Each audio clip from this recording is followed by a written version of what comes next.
Music, industry talk, stories, equipment and more. We are Crossfader and this is off the record. Off the record. Off the record.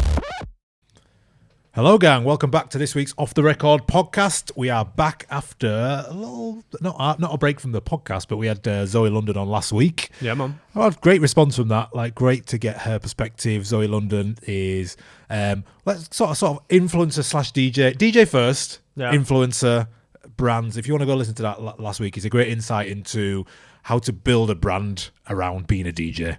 Yeah. Instead of just... There's more to just rocking up to a club or a bar and DJing. Like in this day and age, you can actually like earn a living by creating content and by being a bit of an influencer, as well as you know, and build your profile. And it all kind of comes back to you know, it gets you more gigs, but you can build that presence, can't you, quite well nowadays. The game is changing. Like we've talked a little bit about like the nightlife shifting sort of earlier, but then also just what being a DJ is just not your 5 days a week. You pick up a check and you go home and that's it. And you do it again tomorrow. It's, you know, you got to build a brand. You're doing different types of gigs. You're doing these corporate gigs. You're getting brand deals online. Like you're making music. There's loads to it now, isn't there? So it was a great chat to listen to someone who's at the top of their game doing it. So yeah, go and listen to that if you didn't last week. But it's me and Jamie back in the building. You all right? Yeah, not too bad. Yeah, just having a bit of a stress with some products, reviewing some products. Yeah, we've got the new. It's out, innit? We can talk about it. The new Reloop. What's it called? Reloop Mix Tour Pro, which was the one that Layback Luke's logos stamped on the front. We've just got it. We've just got it. Yeah, it's kind of like sort of been doing the rounds of different outlets, you know, different reviewers and stuff. I know it's still on pre-order or back order or something at the moment, so. It's interesting. It's a different product. It's interesting because the workflow is totally different. So I've just been doing it today, and I'm kind of like, there's a learning curve. Even for me, there's like a big learning curve to kind of get familiar with the product and actually just DJ on it. Like you can do some basic stuff easily, but there's so much to it. It is like a pro unit when it comes to feature set because you can access everything pretty much within Algorithms DJ Pro. But it's just that if you are already a DJ, you're probably familiar with using jog wheels and things. And when you remove the jog wheels, it was little things like, I just want to set a hot cue quickly and I just need to rewind the track. I need to like tap on the screen and move it, or I need to. And it's just those little things that it's just a different approach, you know, and there's no super negative thing about it. It's all positive. It's just different. Yeah, so that review will be out probably in a couple of weeks, so you'll see it. But you can go on Layback Luke's channel and have a look if you're interested in new tech. Speaking of new tech, I know we talked a couple of weeks about Tractor Pro 4 coming out. We did have a little chat with Native Instruments this week about Tractor, and there's a lot of positive news coming. So hopefully we are getting our hands on some equipment, and we can sort of do a bit more on Tractor because you and Danny. Fans of Tractor. I love Tractor. Yeah. I really did. Like, we've got a video coming out on the channel soon where I'm talking about different DJ softwares, and in that video I talk about Tractor, and it's kind of it's a summary of the various different softwares out there and who they're for, and why the whole ethos around it is why Recordbox is so popular. But I do say in the video that 10 years ago Tractor was like at the forefront. They were like changing the game from a software perspective and really pushing the boundaries, and then they just dropped off a cliff. Like the software was still great. Even Tractor Pro 3, not Pro 4 that's just been released, but Pro 3 is such a good piece of software, solid, and they didn't need to go and change loads, but it was just that thing of the user base were like, come on, where's these few little updates that we're asking for? And it just kind of got left behind by Native Instruments until now. Obviously, Tractor Pro 4 has been released. Well, we're having a bit of a sort of chat about this in the office, weren't we, where we're sort of like, it might have come off the back of the rise of your Fred Agains, who uses like a machine product, and there's these kind of like hybrid DJs who are DJing live and DJing with a performance like a MIDI pad or something. And for them, they have a very strong presence in that sort of MIDI controller and production, machine the electronic production. Yeah, so they have such a standpoint in that. So to get DJs in the door with either DJ software or the other way with production software and hardware, it seems like it makes sense for them now. So maybe it's just come at the right time and they're like, actually we can capitalize on this.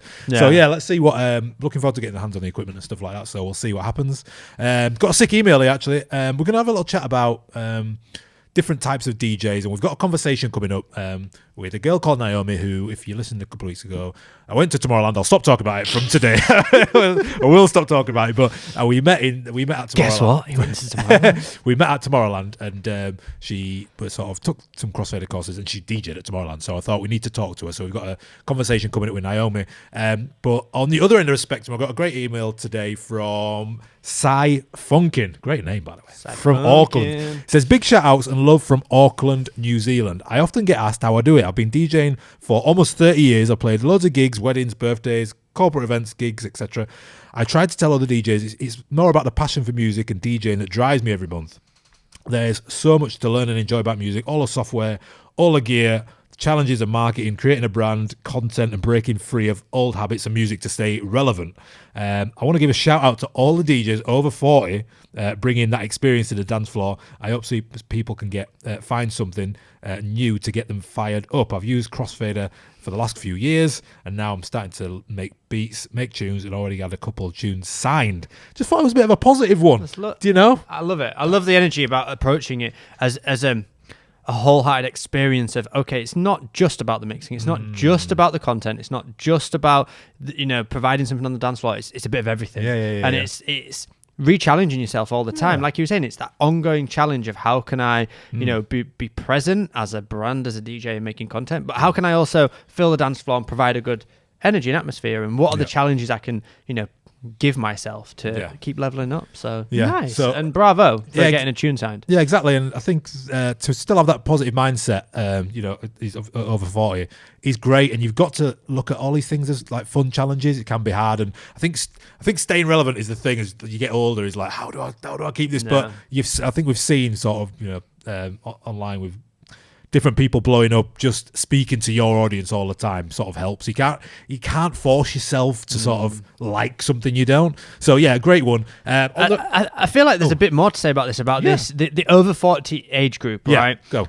This is their moment, right? Because all of their crowd a lot of them were the old school ravers, the ones that didn't have phones in clubs, the ones that were at the front and center listening to music and really connected through the music more than ever, right? So now we're seeing so many personalities pop up, like Fish 56 Octagon, and there's so many people who are later in life but making a name for themselves because they can quickly attract a large audience of music lovers, because they can connect with them and be like, remember the good old days, and it just keep it simple and just make good content, share some good music, and their audience connects with that. They don't need to go crazy and fancy or do anything too out there. Like he was saying in that email, it's the music first. Find the music that you really connect with, and other people will as well. A lot of the over 40 audience, a lot of the music out there is sort of not available online. A lot of the edits and the bootlegs and the stuff that DJs would play, and you're like, I don't know what that is, and some B-side or white something. label. So it's a great point. I remember when the lockdowns happened, when loads of DJs were live streaming, and you'd see these random DJs that you used to follow playing live sets, and they're playing all their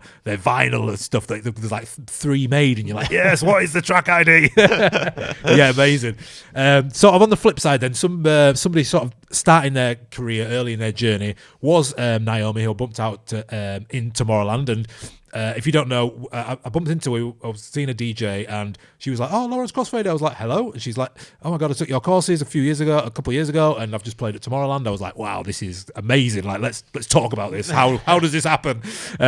So I thought I'd give her a call. We had a great chat about her journey, but it's a great sort of the opposite to somebody in their 40s doing it. She's coming into it a little bit later. She just started a couple of years ago, but she's making moves. She's DJ'd at Tomorrowland. She's played in London at Ministry of Sound. She's been out and played in Ibiza, but still trying to find her feet. And I think it's an amazing, I think you're going to take a lot out of it. But one of the things you probably take away more is kind of a sort of hustle and her never saying no. But yeah, her name is Naomi Cazier, French name.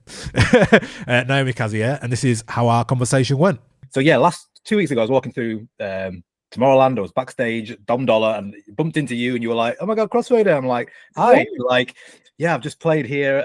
I sort of took in some of your courses. I watched some of your content a few years ago, and I've just played Tomorrowland, and I'm playing Ibiza, London." I'm like, "Whoa, this is amazing! Like, let's have a chat about how we got here." And I thought we'd follow up and just have a quick chat about your journey. when was it that you started, that you wanted to get into DJing? Did you say a couple of years ago? Yeah, 2 years ago actually. It started like I went to Ibiza and I went to a party there, and in Ushuaia. You probably know that. Yeah. Obviously, yeah, it's a big party. It's well known as well. And yeah, I just got so inspired by the music that I heard back then. And that kind of music, because it's tech house, and that kind of music, it's not really really in the scene here in Belgium, let's say. So I was like, whoa, this music, like I got goosebumps the whole day. It was insane. And back then I came home and I was like, this music kept stuck in my head. Yeah. And I was like, yeah, I also want to change something in my life. I want to do something creative. And that's when I start to look on the internet, and like and then I bumped on Crossfader and your courses, and it's like, Yeah. and it's a fair price as well. So come on, let's go.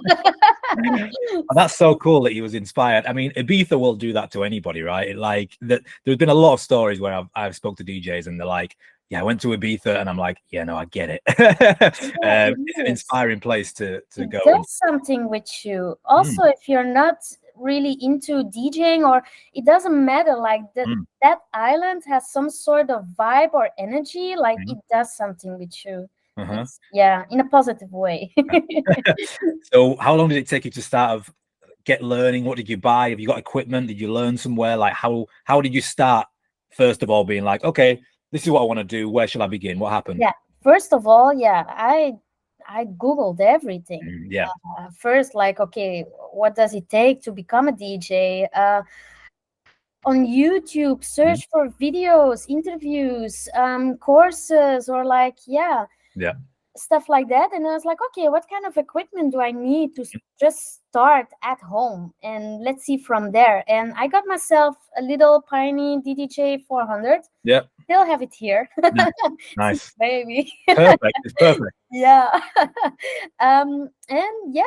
Then I found your courses, like the house course from Crossfader. It's like, okay, what's inside? And okay, it's a fair price as well. It's not really expensive, because there are other courses like a couple of hundred euros. Like, you're talking in pounds, but for me, yeah. And I was like, oh, okay, let's go. I got nothing to lose, and I have to learn. I don't want to, search on every video on YouTube, because there are thousands, millions of them. So I was like, no, keep it simple, keep it short, like not short. Maybe. But all the basics were there, and I just practiced every day. Like, go to work, came home, and I just took up my equipment and I just started to DJ. Like, and it was try, fail, error. Sometimes like, fuck, why did I still get that now.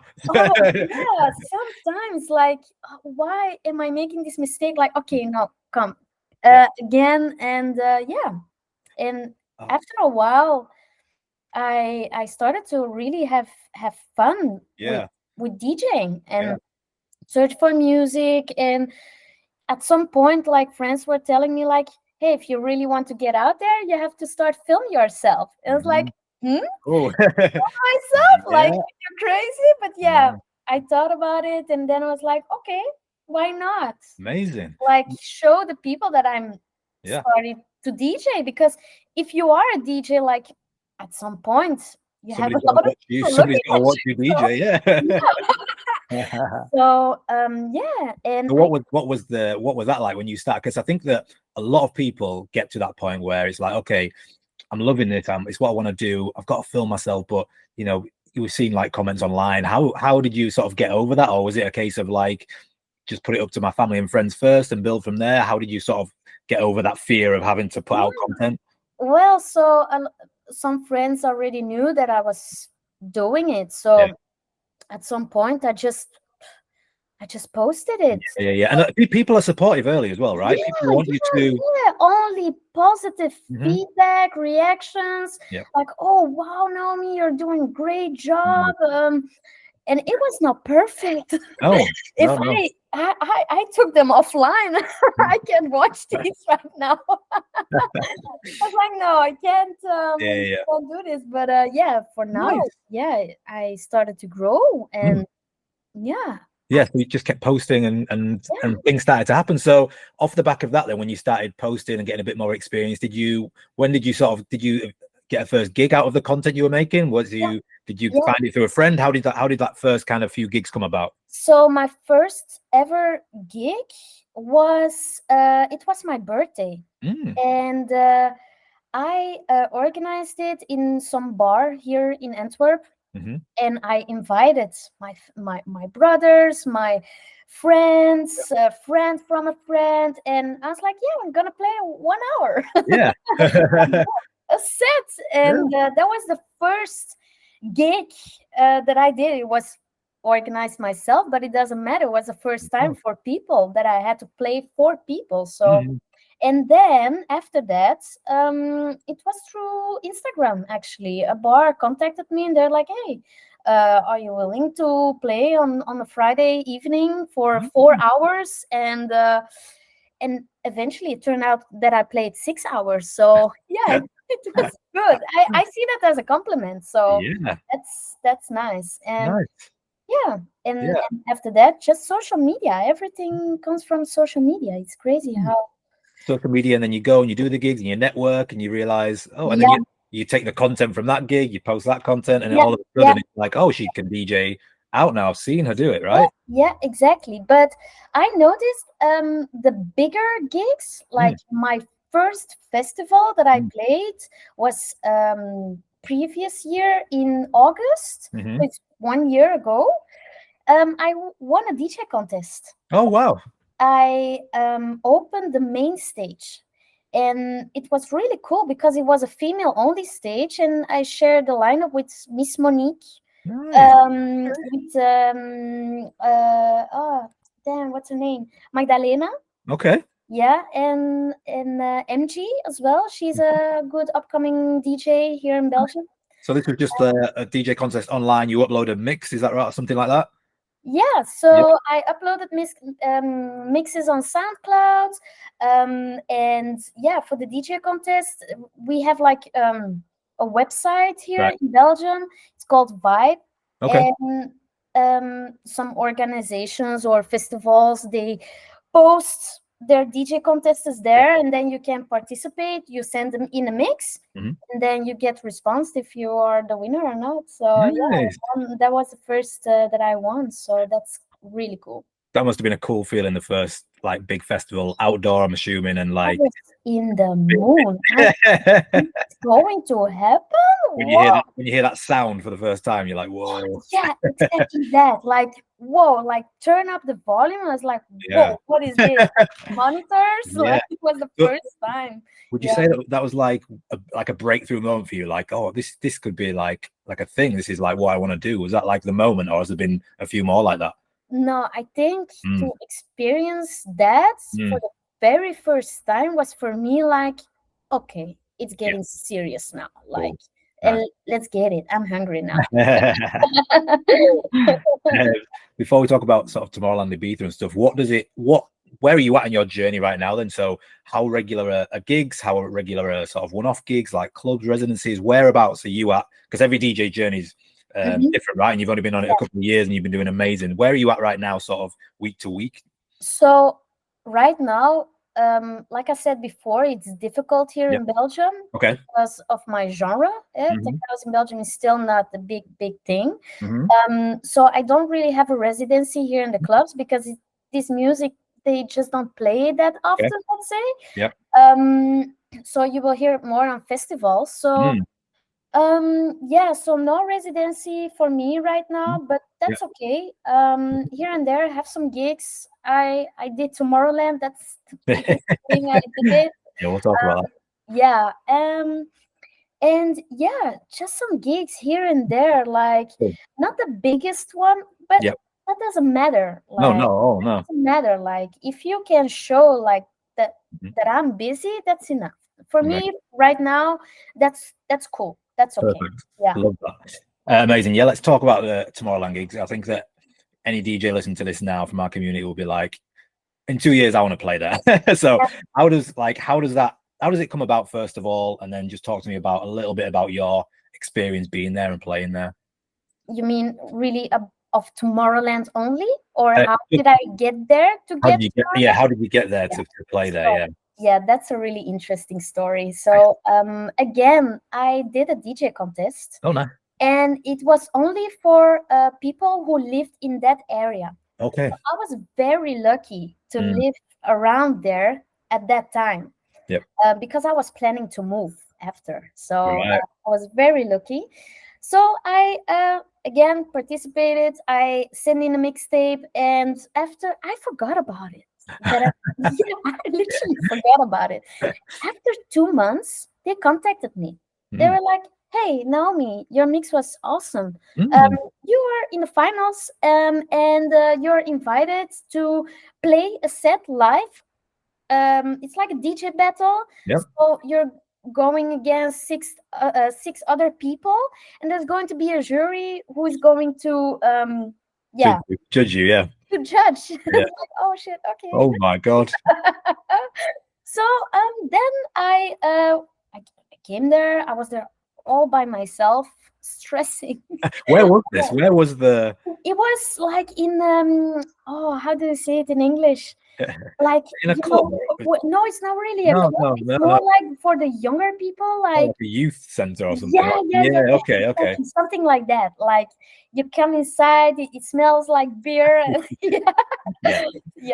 Something like that. And we had to choose like the place, like making the lineup or like the timetable, let's say. So our names were in the bucket, and I was the first one because I was the only female. They're like, "Yeah, you can go first," and I took my slot, and it was the last one. So I was like, "Okay, good, good." I know what I'm up against.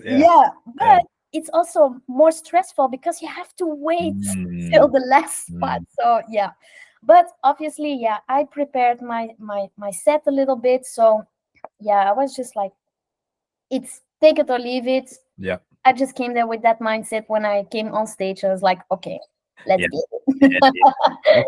And I had fun playing. And like the moment I start my first track, jury, they were in front. So and somewhere like with their heads down.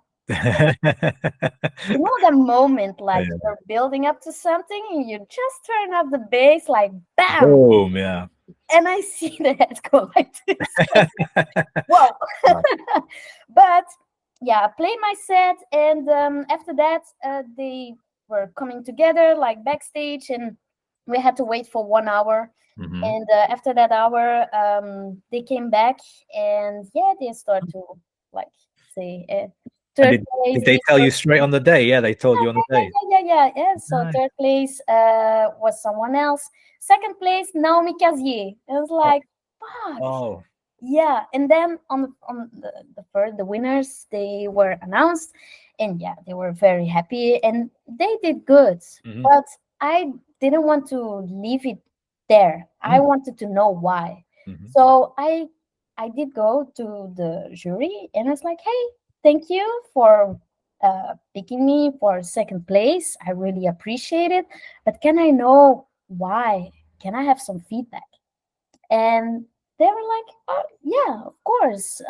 It was very tricky. It was hard to choose the winner because it was between you and the winner. Right. And we were looking like it was all plus, but you had one tiny mistake. Oh, okay. And it was a little beat match mistake.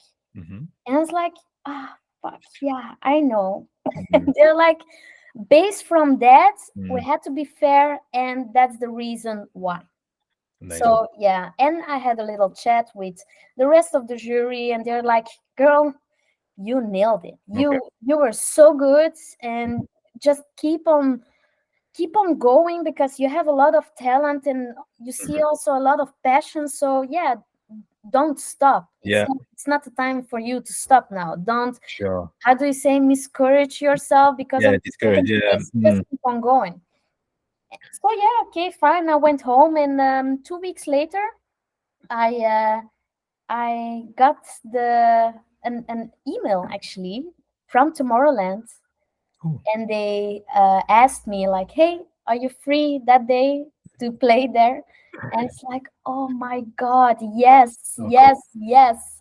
So yeah, for me that was amazing. Yeah. Like, yeah, What a great sort of attitude to have as well. And like a lot of people have just gone, oh, second, and thank you so much for the opportunity, see you later. But to ask yeah, why and ask for that feedback, yeah, you're not trying to like get oh, anything from them, right? You're like, next time yeah. I want to actually do better because I care. And You they can obviously saw that. always learn from Right. the stuff that you're doing. It doesn't matter, like, just Yeah. ask for the feedback, because Mm. you also show to quite important people, like, okay, Yeah. he or he is ready, or he or she is, Yeah. Right. yeah, they care, they want to grow, and it's so important. Yeah. It's so important. Yeah, yeah. And then talk to me a little bit about that set then, because the Melodia stage where you played was such a cool, like I could have spent all day there, right? Oh It yeah. feels a bit more like home. It's a bit more like No, you can just go there with your friends and you could spend all day there. I know there's like stages that have got like 30,000 people, yeah. but this little stage is like, it is like a little outdoor club, isn't it? Like it's so cool. It is, it Mm. is, and also so beautiful. I Oh, love that stage. over Yeah, the lake. they did a great job Mm, again. of Yeah, course. yeah, yeah, Yeah, yeah. yeah. What talk to me about your set? How did you plan for it? How did it turn out? Like, how did it go? My set, Yeah. it was really, really, really nice. Of course, it was an opening set, so normally I like to do like peak hours. Sure. Yeah, yeah, yeah. But so for me, it was more like, oh, okay, I have to build up to something. So Yeah.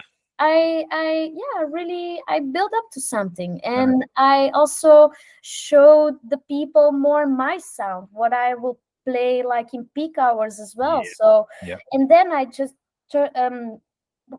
how do you say, bring it back down a Bring it little back down. bit. Yeah, the And vibe. Yeah, yeah, it was more like, yeah, yeah. the energy was more down than back up, and like close to Yeah. something smooth, let's say. Yeah, I had so much fun, and also for me, like, to see all these people dance and having fun. And also my set, I closed my set, and I came off stage, and all the adrenaline and emotions Yeah. came to me. I couldn't hold myself. I literally, I cried, like, not like a baby, but I just Mm. cried from happiness, and like, this happened, like, wow. And yeah, people came to me like from other countries, and they're like, hey, your set was amazing, can we go on the picture with you? And I was I like, love that. wow. I love that. Amazing. Oh, that's Yeah, it amazing. was amazing. Yeah, that's such a blast. Oh man, I'm so happy for you. Yeah, it was. Yeah, so cool. Like, everyone's so nice there, and it's just like it is the wildest. It's the most incredible weekend, isn't it? Like, It is. have you been before to the festival? Just going. I've been there many times. Yeah, And right. you know what's crazy? I was a hairdresser back in the days, Mhm. and I did people's hair on Dreamville. Oh, And it was Oh. like this was 8 years ago. So Oh. yeah, it's Full so circle. crazy to Full like circle. go from Yeah. studying hairdressing to actually teaching on Yeah, yeah. Tomorrowland. Yeah, it's crazy. Did you get the chance to meet any of your like inspirations or idols or anything like that? Yeah, I obviously like Dom Dolla. Yeah, that's where we met. Yeah, that's where we met. And yeah, Mm. I met Dom Dolla like 1 year, 2 years ago. Couldn't imagine that this is going to happen. So yeah, what a coincidence as well, like that he's playing exactly the same day. So yeah, I was grateful. Like, yeah, Amazing. amazing. Yeah. Well, congratulations. It was Thank amazing to see you there and doing your thing and hearing about it as well. Another gig I wanted to touch on was I saw you posted a gig at in Ibiza and at Eden as well. Eden, yeah. Talk to me a little bit about that. Obviously, I've been to Eden as well, iconic club, Ibiza, where it all started for you, where you wanted to get into DJing. How was that experience? So it was more like I was in Ibiza more for like how do you say, it's more like a DJ conference, let's Oh, say. yeah. Yeah, like ABE, but then the Ibiza version. Was it IMS or not? Was it No, different? it's called the Ibiza Playabout. Oh, okay. Yeah. Yeah. And the thing is, if you come over, they also give you a spot somewhere to play. And I was very lucky to have that spot in Eden. So Awesome. yeah, I played there in the second room, not the main room, but doesn't matter. It was a lot of fun. Also got a lot of like compliments from my set, and I saw the people just went crazy. So yeah, it was really fun. Yeah, really nice experience. Well, a lot of what I'm taking away from you, Naomi, is that obviously you're putting yourself out there a lot of times, and you say, oh yeah, it's lucky, but it's actually not lucky. You're just hustling. You're out here. You're trying to give yourself opportunity, and it's happening, right? There's a lot of good things happening, and that's what you've got to continue to do. It's like you're saying, like it is a hustle. It's and this success, let's say, doesn't come just by coincidence. No, you really have to put your work in, and you really have to put your name out there, and also network and make connections, and just be yourself and get out there, like, because otherwise it's not coming to you. No, like, sometimes it is coming to you, but it's because the work you put in before. So yeah, sure, that's a great advice. What's the next? What's the short term? What's the long term goal for you with your sort of DJ career? So long-term goal, really my dream is to be full-time. To be full-time, that's the biggest goal. And yeah, obviously, like, travel and see the world, see other clubs, see other people, enjoy my music and my sets. And that's a long-term goal. But like more in the shorter period, let's say, it's more go out to the clubs where I want to showcase my music, and also release some music as well. So nice. I'm working on that. It's a journey, let's say. So Definitely a journey, but awesome. Mainly just networking and get my name out there. I think that's the most important thing right now. Yeah, amazing. Well, look, we are here to support you as well, so we can't wait to see your journey, and we'll share your posts and things like that. Make sure you tag us in stuff you upload, and we'll happily share you for sure. It's been a great journey, and some just great advice from our community as well, of like putting yourself out there, and a lot of this stuff's scary. Asking for feedback, don't be afraid of rejection and negativity, because at the end of it, there's some beautiful moments. Sometimes you have to have some balls. I couldn't have put it better myself.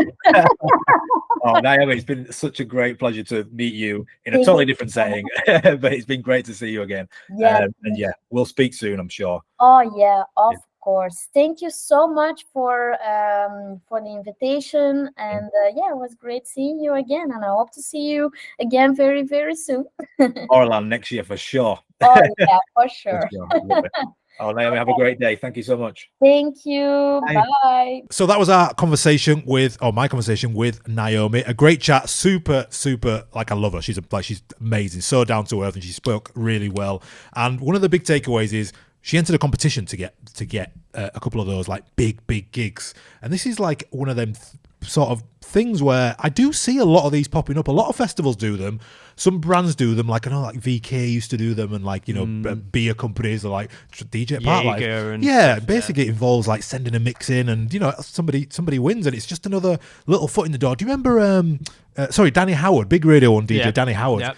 I used to play with him back in the day, and he basically entered a Radio 1 competition, won it, got his foot in the door with somebody, and then I think whoever the big DJ was on the Saturday, I don't know if it was Pete Tong or somewhere, that they were changing the rota basically, and they were like, we need to fill a gap of somebody who can do dance classics on the radio 2 hours, and it was just like it fell into place. He'd found the opportunity. Now he's like one of the biggest DJs on Radio 1, and I'm sure you've heard of him. But stuff like that is it's kind of like just putting yourself out there all the time. It's another thing, and all of these competitions generally require you sending a mix in, and you're making mixes anyway. You should be, right? Have you ever entered a competition? I have, yeah. So one of my favorite like residencies came from a competition, and it was midway through my career. It wasn't like right at the start trying to get my foot in the door. It was midway through my career, but I was very much a student-based DJ playing a lot of popular commercial music. And it was at a point in my career where I wanted to broaden my horizons. I wanted to do some cooler gigs. So I needed to put myself out there for some of these cooler gigs. And one of the brands local to me was called Gin and Juice. And it was in a little 200 cap venue, and it was just dedicated old school hip hop. And I loved old school hip hop, and the kind of, it was like old school hip hop as you like, Tribe Called Quest and Naughty by Nature, all that kind of stuff. Nas. Yeah. But then there was also like the fun party hip hop mixed in with it. So it was a fun student night still, but it was a bit cooler. Yeah. So they ran a competition to find a new like warm up resident, and I didn't need the gig, but I was like, this sounds like I'd really love to do this. It's a good opportunity. So I went down and I was the last person to go on, and I was really awkward because I was like, using turntables at the time. I thought, if I can use DVS and turntables, that's like hip hop all over anyway. So and everyone else was using CDJs. And I was like, this is awkward. Like, could you swap it out for turntables? But there was kind of like a respect for that. Like, right, hip hop DJ, he's going to use turntables, and I kind of thought I should do that. And it was like a 15-minute set. I'd already pre-planned it. Really like creative mashup, something a bit different. Playing the right tunes, and managed to get the gig, and it was just I became part of their roster of DJs, and I got booked at the odd gigs here and there, and some of them opened up to like become big 2,000 capacity clubs. Clubs that really fun party hip hop sets. Love that. A lot. So I've thrown a DJ competition. So when I was doing really well online on Facebook, doing like mashups and stuff, I ended up landing my own like summer event in Zante and in Malia. I had like 2 summers, so it was like my own event. I could do what I want with it. So to promote it and to sort of help other DJs, I just did a DJ competition on Mixcloud where 2 DJs won a set with me in Zante, and one Zante and one in Malia. And like hundreds of DJs entered, ended up taking DJ Vibes, and I can't remember the other guy's name because it was like 5 years ago. But we went out, managed to give the opportunity to 2 other DJs to come out and showcase their skills in another country. So it was really sort of a really cool way to sort of give back and see loads. And it's so hard judging, by the way, because there were so many good ones. I'm like, oh my god, didn't think about this part of like telling people, like, well, you don't tell people no, but selecting. How do you select what's good or not? We did it early in Crossfader's journey as well, when Crossfader was more of one-to-one DJ school in person. And we were building a bit of a community here in our hometown of Leeds, where we're based. And it was sort of the first year of us setting up. So this was like 9 years ago now. And we had a good relationship with Rise Festival, which is a ski and snowboard festival in the Alps in France. And they wanted us to run a competition. So we did through Crossfader, and we took, I think, 2 or 3 DJs out. Yeah. And it was really cool to see, because it really did help with their career as well. They could then use that to content and stuff. Exactly, for content, to network. They got in there with the actual promoters of the festival and then picked up other bookings directly from them rather than through us. And it had a nice little snowball effect for them. And it was good for us as well, because as Crossfader, we could create a lot of content ourselves as a brand to reshare and be like, look at the opportunities that, we can, bring our way and stuff. Yeah.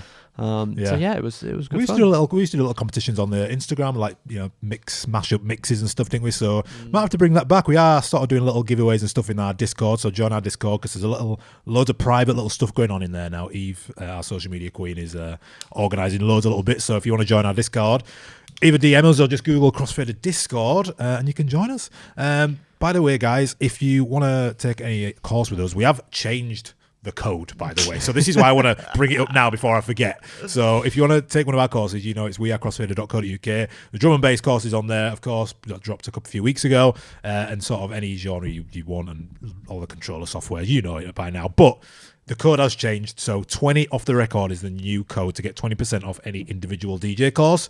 20 off the record. So go to wearecrossfader.co.uk now and check out our courses. If you ever need any help, by the way, you can email us at info@wearecrossfader.co.uk or just drop us a DM. Even if it's some tunes. We need a bit of a jingle. Yeah, Do we need an ad to play this jingle? I think we do. Danny, where is he? Not here. Right, mixture of stuff again. More housey this week, but first one. You ready? Let's go. Not sure if I've had this already, but who cares?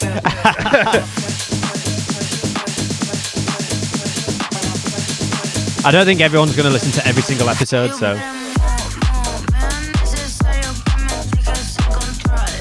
Is this a remix of something, or is this the original? Yeah. Skrillex and Hamdi Push.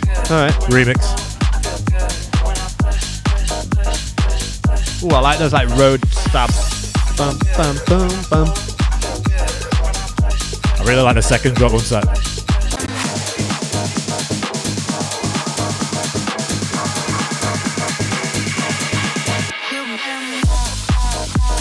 Okay, yeah, it's a vibe. It builds. It like builds on you, so it's a good transition tune again between going between sort of like your warm up to your peak time. You get that energy coming through. So I'd say that. Are we rating out of 5 for energy? Is that what it is? Yeah. I'm gonna go for 3 or 4, 3.5. 3.5. Okay. I think it's a good roller. That is definitely going in the playlist. So.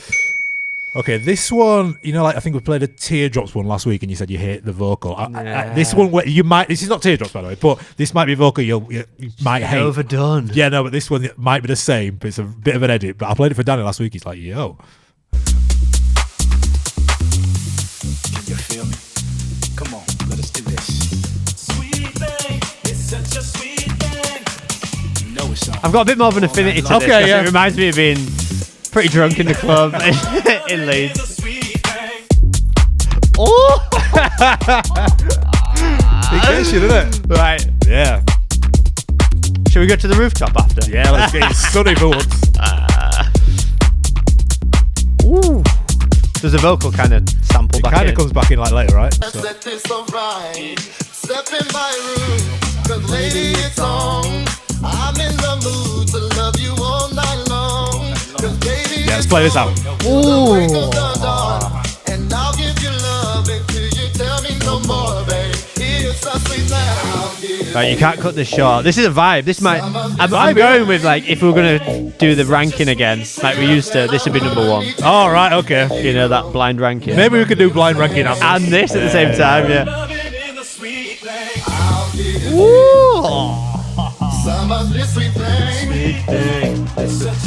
We could combine it all. You could just like get on the decks, mix them all. We'll rank them as you mix them and just have a party. Beers next time. Ooh, who made it? Yeah. So that's L Jordan, ELL Jordan, Sweet Thang.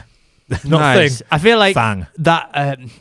Whatever the version was that used to get played in Leeds. Yeah, it was like Speed Garage. Yeah. It's like honed into that slightly, but brought it to the modern day. Yeah. So yeah, I like it. Love it. All the track lists will be in our Discord after this, by the way. Next one is by a friend of mine who's a great producer, but he's just released this one on SoundCloud, so I thought I'd give him a little shout love out. that. It's very much the lead. I can't say not in the. Ooh, fast. 140. Yeah.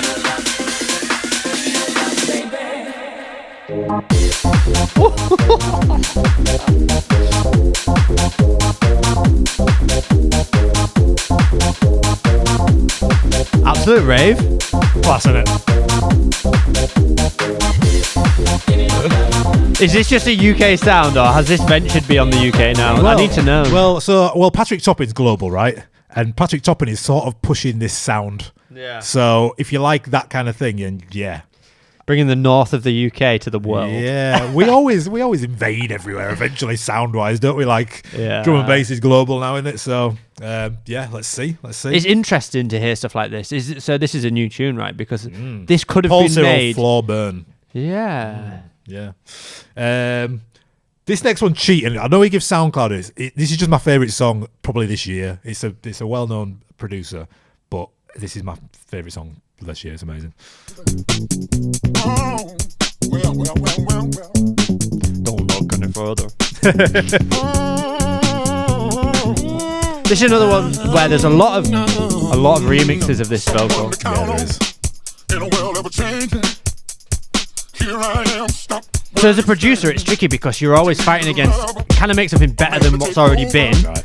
But also, I can get attention because everyone knows it. What you need is a lover to love you all over. Oh, baby. This is just pauser. I think it's like top 10 in Beatport or something, but just a shit. Oh, baby. Don't you get it better? Strange when you think of the chances. It's interesting though, because like without that vocal that somebody else made many years ago, would that be? Don't know. A good tune, or is it just that it's like a modern day version of an old? My thing is it's like an old Nate Dogg sample or something. Yeah. The original's not, but you know. Yeah, feeling that? What's that on your Yeah, playlist or I mean, not? it's- It's in the house. It's like the daytime, Yeah. early, you know. Do But you know what?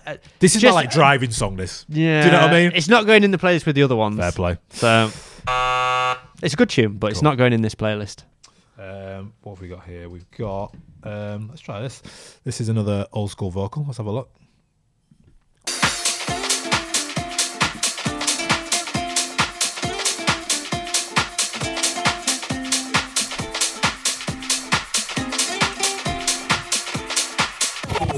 You know what it is. I'm watching you. And now I fell in love. It's like, is it trying to be bassline? Is it? Is it? Or is I feel it like it's too slow. house with a warpy bassline? So many times I'm watching you. Oh, it's weird. It's weird because it's like handbag house, doesn't old school go. classic, and Yeah. then like warpy bassline underneath. This goes back to right. So this goes back to this prime Yeah. example of, as an up and coming new producer, you try and use big vocals to go, okay, This is- this is going to support like the popularity of this song, because if I just didn't put a vocal in it that people know, then why on earth are they going to listen to it unless I'm like an amazing musician that I don't know, does something totally unique. So it's that tricky catch-22 of like using a vocal that everyone knows, but then it's so saturated that it just kind of goes through people's brain space and it's like, yeah, you know, it gets played for a week and then it's gone. So I think it's a real fine line. This is where I always love it, when use something that people know, but chop it up and re-edit it in a way that you like. You have to just think a bit more about, okay, why do I know that vocal? I know it where's from this from? somewhere. Yeah, Where's yeah, this yeah. from? Not just like, oh yeah, it's kind of like a remix of that track that's been remixed 100 times. Right, last one. Let's go.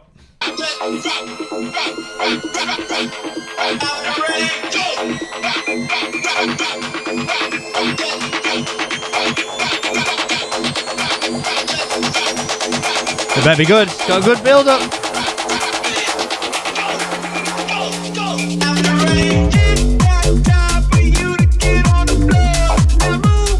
Okay, it's a vibe. Yeah.